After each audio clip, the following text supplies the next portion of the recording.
account.model.ts. And before I start creating it, let's ask ourselves, why do we need an account in the first place? And how does it differ from the user model? Well, take a look at the differences, or the properties that the account has. It has things like the user ID, name, image, and password, but what matters the most is the provider and the provider account ID. Think of the account as one version of this specific user. A user can be authenticated through the account for each one of the providers on its own. Like we can have a single user called John Doe, and then they can have multiple accounts through different providers. One can be Google, the other one can be email and password, and the third one can be GitHub. This allows users to connect through multiple login options while keeping their primary user information organized and separated. Nothing but the production level database structure here. So let's go ahead and create it. One more time, I will do it by doing everything from scratch. And then in the future, we can just copy and paste the old model structure and then modify what we need to modify.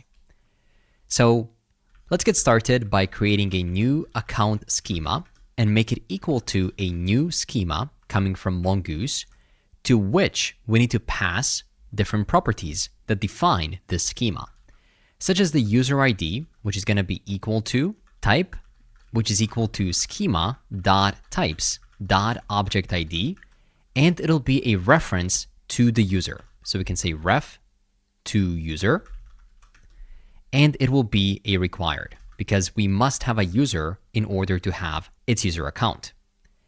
Next, we can also give it a name, and this will be of a type string required to true. We can give it an image, which is going to be just a type string. We don't have to make it required in case it's an email and password auth. We can have a password attached to this user account. And again, don't make it required because for GitHub or Google auth, it's passwordless. Let's also provide a provider, and provider will be required, as well as the provider account ID, which is going to be equal to type string and required to true.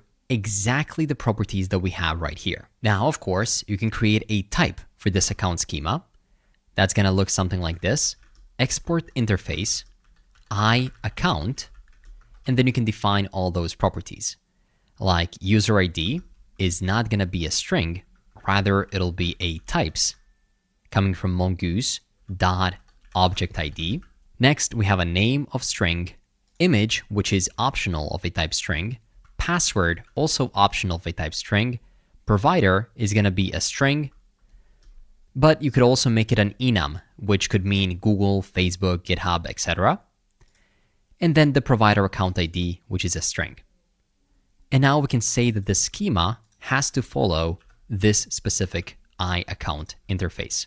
Finally, we also need to say that we're going to turn the timestamps on, or rather to true, and we can create a model of the account based on the account schema by saying if models coming from Mongoose !account already exists, then we'll use that. Else, we'll create a new model of the type iAccount called account based on the account schema. And we can export default that account. And that's it. You've just created your second model, which is attached to a user, because each user has a specific account.